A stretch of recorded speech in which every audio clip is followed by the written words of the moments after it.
Welcome UK online classes में आपका स्वागत है। आज हम बीएससी बोर्ड के इंटर इंग्लिश का कुछ ऑब्जेक्टिव के बारे में बता रहे हैं। यह ऑब्जेक्टिव आपके लिए बहुत महत्वपूर्ण होगा। तो चलते हैं हम ऑब्जेक्टिव की ओर। तो इसमें जो भी ऑब्जेक्टिव है सभी चैप्टर से मिला जुला है। तो पहला ऑब्जेक्टिव आपका लिखा हुआ है Walter de la Mare. Walter de la Mare जो है, Walter de la Mare born in year. Walter de la Mare का जो जन्म हुआ है कब हुआ है? 1819 ईस्वी में इनका जन्म हुआ है। वाल्टर डेला मेयर का बॉर्न हुआ है या जन्म हुआ है 1819 में। 1819 में इनका जन्म हुआ था।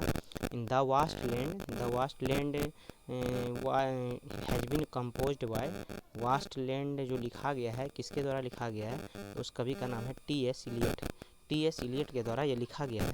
The line and the nightingale is dumb to taken. The line जो ये पंक्ति जो है, द नाइटिंगल डम जो पंक्ति है, यह पंक्ति जो लिया गया है किसके द्वारा लिया गया है? कौन सा कविता से लिया गया है?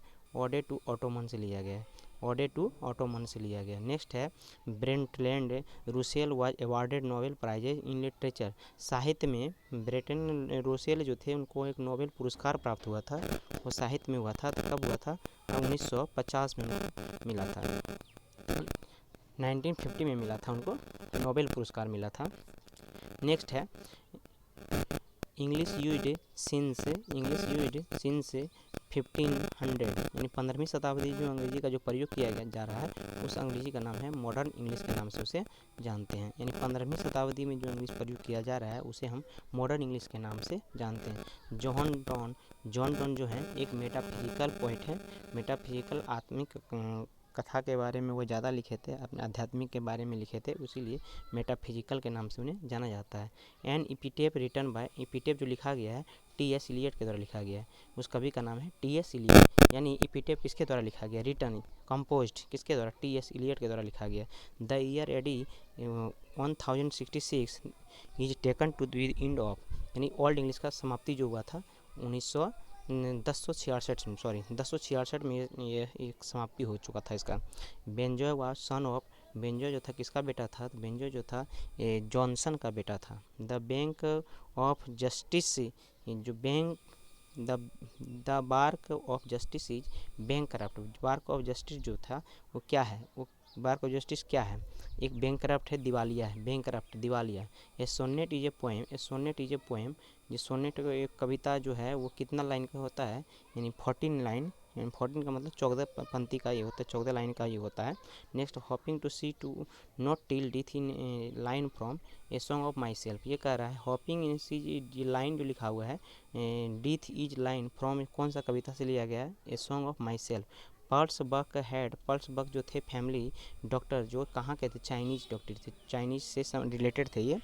Lips of grass, lips of grass ये कलेक्शन ऑफ द पोएम, ये लिप्स ऑफ द ग्रास जो कलेक्शन जो पोएम लिया गया है वो किसने लिखा था? इसको वाल्ट वाइट मैन ने लिखा था। नेक्स्ट है आपका टी.एस. इलियट। टी.एस. इलियट जो पोएट थे कौन सी सेंचुरी के पोएट थे? तो 20वीं शताब्दी के ये कवि माने जाते हैं। 20वीं शताब्दी 20th century. Bharat is my home return, Bharat is my home जो लिखा गया है वो किसने लिखा? जाकिर हुसैन। लिखने वाले जो व्यक्ति थे वो डॉक्टर जाकिर हुसैन थे। Singhanoya, Singhanoya is a short story writer, एक छोटे कहानी लिखा करते, लघु कहानी लिखा करते हैं। तो वो कहाँ के थे? तो जापानीज थे, वे जापान के रहने वाले जापानीज। जॉन कीट is a dash poet, John कीट से कैसे कवि हैं? तो एक रोमांटिक कवि हैं, रोमांटिक कवि थे ये। नेक्स्ट है the line and the perms go rolling on from, यह जो पंक्ति जो लिखा गया है किसके द्वारा लिखा गया? कौन सा कविता से लिया गया है? Now the lips are falling fast से लिया गया है। नेक्स्ट है कमला दास, कमला दास रोट इन इंग्लिश, कमला दास जो अंग्रेजी लिखते हैं उसके साथ साथ हिंदी भाषा में ज्ञान की प्राप्ति Malayalam. Her sides and dream happy as her day is taken from, यह जो पंक्ति लिया गया कौन सा कविता से लिया गया? उस पंक्ति का नाम है sweetest love I do not go. Next है आपका ए पिंच ऑफ स्नफ है। ए पिंच ऑफ स्नफ क्या है? एक छोटी सी कहानी है, ये शॉर्ट स्टोरी है। द सोल्डर बिलोंगड, सोल्डर जो थे सैनिक जो बिलोंग करते थे, कहाँ से बिलोंग करते थे? इन इंग्लैंड, यानी इंग्लैंड से वो बिलोंग करते थे। धन्यवाद। आज का एपिसोड इतना तक।